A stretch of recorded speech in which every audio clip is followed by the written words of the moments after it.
Du 19e siècle au 21e siècle, c'est-à-dire à nos jours, les figures de la jeunesse en marge ne manquent pas, des pupilles de la nation, aux vagabonds des boulevards, des blousons noirs aux jeunes des cités, en passant par les jeunes qui ont fait le choix de partir faire la guerre en Syrie. Qu'est-ce qui les rassemble, ces jeunes? Quel regard aussi la société porte-t-elle sur eux? Et on va en parler avec l'un des plus grands spécialistes du sujet. Bonsoir Mathias Gardet, merci d'être avec nous. Bonsoir. Vous êtes l'auteur de l'ouvrage intitulé « Histoire d'une jeunesse en marge, du 19e siècle à nos jours », préface de Marcel Ruffo. C'est aux éditions Textuelles. Alors, ces jeunes en marge, disons-le, il en est souvent question à la une des journaux, y compris dans 64 minutes Le Monde en français. On l'a encore vu ce week-end avec l'histoire de ces deux adolescentes de Savoie qui ont fugué, qui sont finalement rentrées chez elles. Le sujet reste malgré tout tabou. Pourquoi ? Le sujet, il n'est pas si tabou que ça. Enfin, le sujet de la jeunesse n'est pas si tabou puisqu'il revient régulièrement à la une de l'actualité.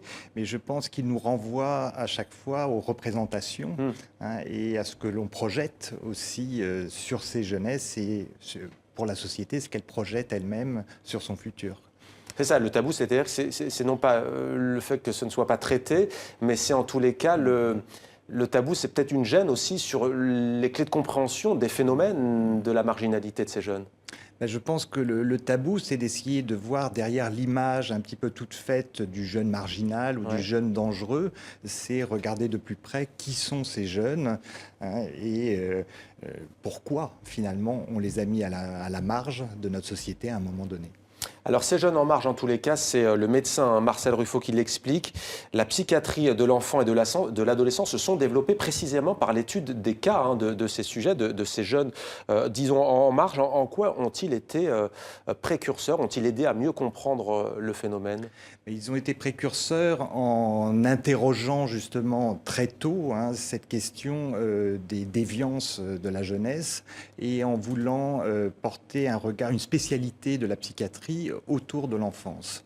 De l'enfance et de la jeunesse, l'enfance étant pris dans un sens très large. Et de sortir finalement l'enfance comme une spécialité à part entière de la psychiatrie et du coup essayer de comprendre à travers leur comportement quelles seraient les raisons finalement de ces déviances et avec un rêve toujours un petit peu utopique d'essayer d'enrayer en amont en le prenant le plus tôt possible ces cas de déviance ou ces cas de marginalité. Alors c'est un livre coécrit avec Fabienne Vax. On va voir défiler à l'antenne tout au long de cet entretien des photos d'archives très précises qui nous montrent bien qui étaient ces jeunes en marge. C'est un ouvrage d'ailleurs, on le dit puisqu'on parle de l'enfance, Mathias Gardet qui sort à l'occasion des 150 ans des apprentis d'Auteuil qui viennent justement en aide aux enfants défavorisés et en difficulté. Alors vous revenez plus d'un siècle en arrière avec les vagabonds à la fin du 19e siècle. Une figure est devenue mythique, c'est bien entendu Gavroche. Comment émerge-t-il et pourquoi cette figure apparaît-elle à ce moment-là ? Alors Gavroche, évidemment, il y a le roman de Victor Hugo qui va le mettre en avant, mais je crois qu'il synthétise à lui tout seul finalement les peurs d'une société face à une grande mutation sociale qui est cette première vague d'urbanisation, une arrivée massive de gens vers les villes. Qui quittent les campagnes. Qui quittent les campagnes, enfin qui ne le quittent pas forcément définitivement parce qu'il y a beaucoup plus d'allers-retours comme on veut le penser, mais qui provoquent un grossissement absolument spectaculaire des villes et faisant que les habitants de ces villes tout d'un coup découvrent à leurs portes des faubourgs qui s'étendent de plus en plus loin et qu'ils parfois assimilent à une Chine qui leur serait totalement étrangère. Donc là par exemple on est dans une dimension éminemment sociale, ce sont des gens qui quittent les campagnes pour venir travailler, là émerge aussi la question ouvrière. Émerge tout à fait la question ouvrière, qui est la question sociale de l'époque et la peur sociale autour de cette classe ouvrière de plus en plus nombreuse, la peur qu'elle s'organise, la peur qu'elle proteste. Et derrière cette qualification de vagabondage, on s'aperçoit que ces enfants dans la rue ne sont pas forcément des vagabonds dans le sens pénal du terme, c'est-à-dire des enfants qui seraient sans toit et qui ils sans investissent parents. simplement l'espace géographique. Simplement, voilà, ils sont présents dans l'espace public, ils sont nombreux à être présents. Pourquoi ils sont si présents? Parce que les logements ouvriers sont trop étroits pour qu'ils puissent y être au moment où ils ne sont pas à l'école. Et du coup, ils investissent la rue et leur présence massive fait peur. Alors la Grande Guerre, la Première Guerre mondiale, 1914-1918, va ensuite faire des millions et des millions d'orphelins. C'est l'époque de ce qu'on appelle les pupilles de la nation. En quoi sont-ils en marche, ces enfants? Alors là, la peur a changé. Je dirais la peur, c'est la peur des séquelles de la guerre. C'est une peur démographique et qui est en plus doublée d'une peur des épidémies, et en particulier de la tuberculose.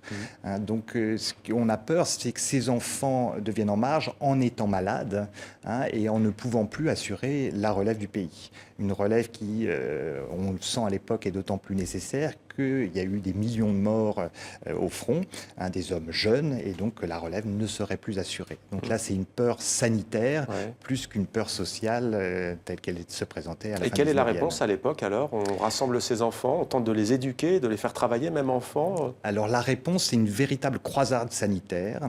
On organise ce qu'on appelle des œuvres de plein air, des colonies de vacances jusqu'au sanatorium, en fonction du degré de fragilité que présentent ces enfants. Et c'est avant tout de la prophylaxie, c'est-à-dire qu'on fait de la prévention, parce qu'on est totalement impuissant au niveau médical pour soigner ces enfants. Donc on les envoie au grand air, on les envoie faire des cures de soleil, de vent, en espérant qu'ils vont se fortifier et qu'ils pourront de ce fait assurer la relève de la nation. Tout cela dans l'entre-deux-guerres, et puis bien plus tard, il va y avoir les blousons noirs. Nos téléspectatrices et téléspectateurs savent sans doute de quoi l'on parle, les moins jeunes peut-être pas. Qui sont-ils? Quel est ce mouvement? Alors, les blousons noirs, là, encore une fois, la peur a changé. Cette fois-ci, c'est une peur démographique inattendue. C'est la peur du nombre. Tout d'un coup, contrairement à toutes les provisions qu'on avait pu faire, la démographie explose. C'est le fameux baby-boom de l'après-guerre que personne n'avait vu et qui, le baby-boom, tant qu'ils sont bébés, ils restent chez eux, on ne les voit pas. Et puis, quand ils deviennent adolescents, tout d'un coup, ils sont extrêmement présents. Et cette sociabilité de jeunes très nombreuses dans la rue fait peur. Et du coup, on va focaliser autour de deux petits faits divers, notamment autour du square Saint-Lambert dans le 15e arrondissement, une petite rixe, mais relativement banale, entre jeunes qui se disputent, une jeune fille par ennui, par désœuvrement. Et il se trouve qu'à l'époque, la mode, c'est le blouson de Sky, parce que le cuir, c'était des milieux populaires, ils n'avaient pas les moyens de s'offrir des blousons en cuir, donc des blousons Sky. Et c'est un journaliste qui a cette idée de les dénommer les blousons noirs. La formule fait florès, tout le monde reprend cette formule et c'est dorénavant ce qui désigne finalement toutes ces bandes, entre guillemets, de jeunes, c'est-à-dire tous ces jeunes qui se réunissent tout simplement. Ils ne sont pas forcément en bande délictuelle, mais tout simplement ces jeunes réunis dans la rue. On les regarde, ces jeunes des milieux populaires, et là on les regarde avec énormément d'inquiétude, d'autant plus qu'ils sont très nombreux et que cette fois-ci, la migration des gens vers la ville a pris vraiment une ampleur déterminante, puisque pour la première fois, il y a plus de gens en ville que de gens à la campagne. Alors, se réunir ensemble en ville, c'est l'un des dénominateurs communs de tous ces jeunes en marge. Mai 68, la contestation, génération rebelle, et puis après, les jeunes des cités. Si on veut aller, entre guillemets, essentialiser, quel est justement, outre le fait de se rassembler, je parle par exemple des jeunes des cités, quel est le point commun entre tous ces jeunes? On voit bien qu'il y a des différences, des nuances, mais tout de même, d'un point de vue historique, sociologique, qu'est-ce qui rassemble ce courant des jeunes en marge? Alors, je pense que on ne peut pas parler de rassemblement, mais ce qui les caractérise en commun, c'est de ne pas répondre aux attendus de la société. Du coup, c'est le regard de la société. C'est le regard de la société sur eux. Et le fait qu'ils ne suivent pas la voie tout tracée qu'on pensait qu'ils suivraient, qu'ils refusent certaines normes sociales, certaines normes morales, aussi bien au niveau de la sexualité que du travail, provoque l'inquiétude. Mais finalement, en soi, ils ne sont pas les marginaux, ça n'existe pas. Les jeunes en marge, c'est les jeunes qu'une société à un moment donné laisse en marge. Il y a par exemple des citations que vous recueillez qui sont parfois drôles et parfois riches d'enseignements. Il vaut mieux être son propre patron, comme ça on n'en a pas. Je veux tenter Bac+4, on est mal informé sur l'école. Du coup, tout ce qu'on a fait à côté, c'est du temps gâché. Juste sur les jeunes des cités, jeunes de banlieue, quand est-ce qu'émergent ces termes, ces mots dans le champ médiatique? On a oublié, maintenant qu'on en parle tant, et surtout après les révoltes de 2005, à quel point c'est tôt. C'est dès le début des années 70 que la politique d'urbanisation qui avait été menée à grand train depuis les années 50 présente ses limites et que plusieurs banlieues, notamment les banlieues autour de Lyon, flambent.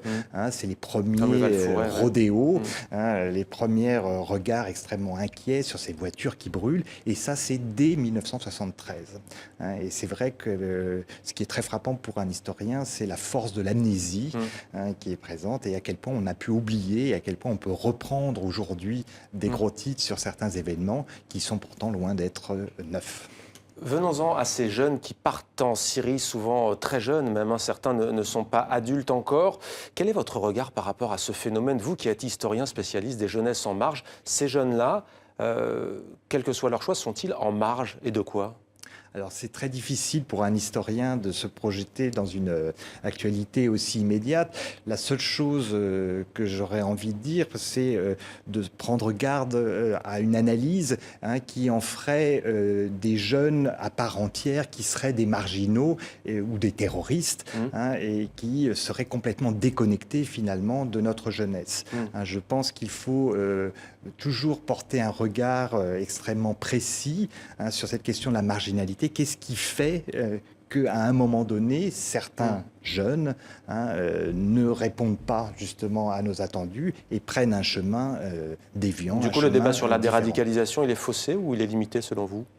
Il est limité parce que ça me renvoie à des débats qui ont été très forts au lendemain de la Seconde Guerre mondiale sur la défascisation de la jeunesse. Ça fait, à ce moment-là, tout le monde était d'accord qu'il fallait défasciser tous ces jeunes qui avaient connu un régime fasciste pendant de longues années, qui avaient été éduqués sous un régime fasciste, et il fallait les déradicaliser. Alors, on sent un grand mouvement et ça dure quelques années, et puis les années passent, on oublie, et l'opération elle-même fait un petit peu flop. Est-ce que celle-là fera flop? Je ne peux pas dire. L'histoire nous le dira.